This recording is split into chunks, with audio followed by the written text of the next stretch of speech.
What's up, my channel? It's your friendly neighborhood sassy blonde writer coming at you with another writing video. Today we are talking about podcasting. So I know that normally we talk about writing on this channel, but I was recently talking to a friend who wanted to start a podcast, and I was giving her some of the tips and tricks that I kind of wish I had known about when I started a podcast, because if you didn't know, I know I talk about it a little bit here and there, but I recently started a podcast that's called Austin and the A-Train. I'll link to it in all of my videos, but I don't always talk about it in all my videos. Yeah, not to brag, but I have a podcast. I figured, once I got these glasses, I just kind of looked like someone who had a podcast, so naturally, I had to start one. About a year ago, a friend and I decided to do a podcast called Austin and the A-Train, where two modern American ladies talk about Jane Austen and her influence that is still here with us today. So I remember when we started our podcast, there was a lot of advice out there about stuff like what equipment to use and like what day to release your video. But there's not much else with regards to advice.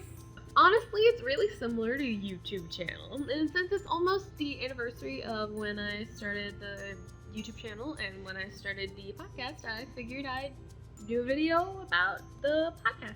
So here it is, the so you wanna do a podcast, huh? Video.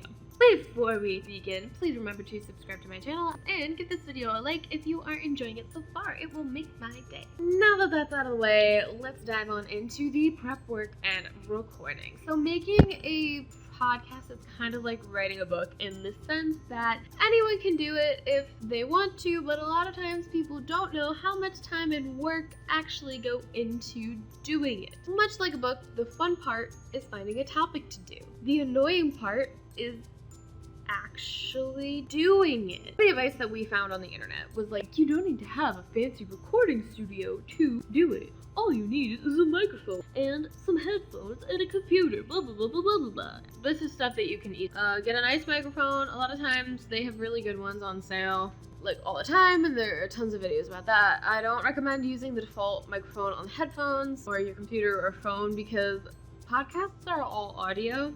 So if your audio isn't good quality, people won't want to listen to it. Like a YouTube video, if your audio isn't that good, like you have like the AC going, it's a little crinkly here and there, it's okay because maybe you have a really cute background or whatever. People maybe let you get away with it on YouTube, but in a podcast, you don't have that.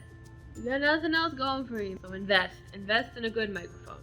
I recommend brainstorming different segments and topics for your podcast, whatever it may be, before you record. You'll probably change them as you go along, which is fine. But having a template makes everything run smoother. That's what my friend and I did, where we had our little template and we had our notes as we would record. Also, as you're editing, having a template and having notes also helps you with the editing process. You may not have a transcript at that point, but the notes will help with that. It's also important, and this is something that I wish we had known when we started, it's very important to have an idea of how long you want your episode to be, especially if you have a co-host. Do you want your episode to go for 4 hours? Probably not. I assume you have a life you want to get back to. Also, remember, if you don't have an audio editor, you're going to be editing this yourself. Do you really want to edit a 4-hour podcast? Probably not. And even if you have an audio editor, do you like them? Do you want them to have to edit a 4-hour podcast? Probably not. So definitely have an idea of how long you want the episode to be. I think most podcasts tend to be like, I think 2 hours is a good cutoff time, because anything longer than that, it's like, all right guys, we gotta wrap it up. I have things to do. I got a lasagna in the oven. We gotta wrap this up. It's especially important with a co-host, particularly if you're trying to coordinate schedules, because you will have to block out time for your podcast. You don't want to be responsible for somebody like missing their doctor's appointment or a hot date because they were recording the podcast. It may sound cool to some people, but it also may sound super nerdy to other people if you miss things because you were recording a podcast. Another important thing to note is that it will take about 2 to 3 episodes before you finally gain your footing, because it is kind of weird to just kind of sit in a room with microphones and talk about stuff. Even if you're really good friends with people and this is just what you do normally, it's still kind of weird, especially if you're going based off of notes. Like listening to the first episodes of many successful podcasts, Gilmore Guys, comparison between just like 5 episodes in versus the first episode, night and day.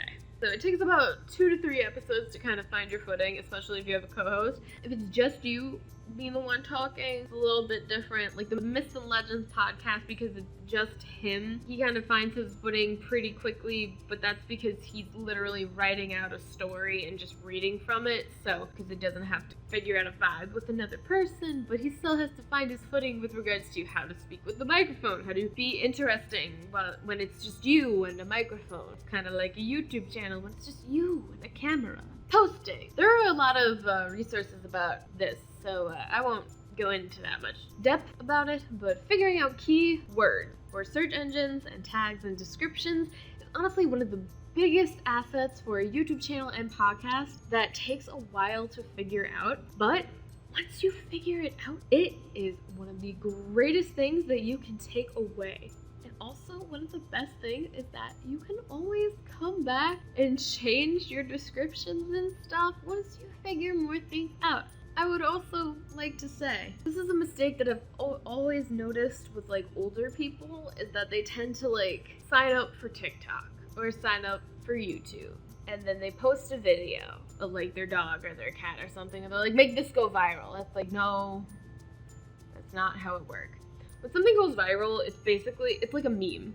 Things that go viral, it's just like lightning in a bottle. It's like, cool, it went viral. Great. Can you do it again? Probably not. It's just luck. Never expect something to go viral, especially not immediately when you don't know what you're doing with tags or hashtags or the metadata or search engines, really. Because it's really just luck of the draw. You might just happen to post a video that people are really looking for in that moment. Remember, the algorithm giveth and the algorithm taketh away.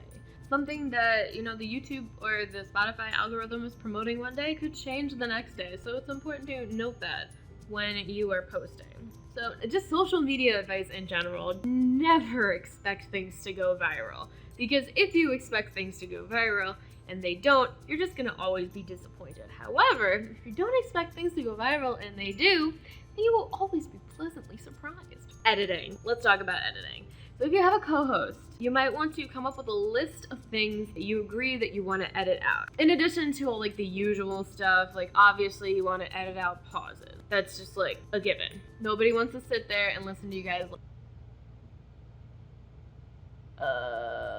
Nobody wants that. In addition to like the usual stuff like extra noise, pauses, that's what I call like trimming the fat. You want to make a list of things that you definitely want to edit out. So this list of things you want to edit out could include a lot of different things. For example, if you go way off topic, like me and my friend for our podcast, we have a tendency to just go way off topic with even when we're just talking normally. It's just who we are as people. So we agreed when we started the podcast that would be something to look out for our editor. And my co-host who was doing the editing before we started, we agreed, we were like, okay, if we go off topic and it's like way off topic, like it has nothing to do with the episode or Jane Austen or anything, or like source material or anything at all, cut it out. Especially if it goes on for longer than like 20 minutes. If it goes on for longer than 5 minutes, cut it out. So we agreed on that. But another thing you might want to consider is, especially if your co-host is a friend of yours, you're comfortable having a conversation with them and kind of forget for a second that you're on the podcast. Are you comfortable talking about your spouses or your significant others? Are you going to say their name on air? Are they comfortable with that? If they're not comfortable with that, then that's something that you should definitely edit out. Definitely agree to bleep out people's names, addresses. Obviously, you don't want to dox anybody. Don't do that. Kids as well, especially younger kids, because children can't consent to their information being shared. Another thing that you may not be comfortable sharing on the podcast is like what your day job is. Depending on what it is, some people are just really private, so they only want to talk about what the topic is and they don't want to talk about anything else. You want to respect people's privacy, so that's something else to keep in mind as well when you're coming up with your list of things to edit out. Basically, anything else that you could possibly be uncomfortable being shared on the podcast. Also, make sure you do that if you have any guests come on. And make sure you respect their privacy as well, because, they're a guest on your podcast. They're doing you the favor.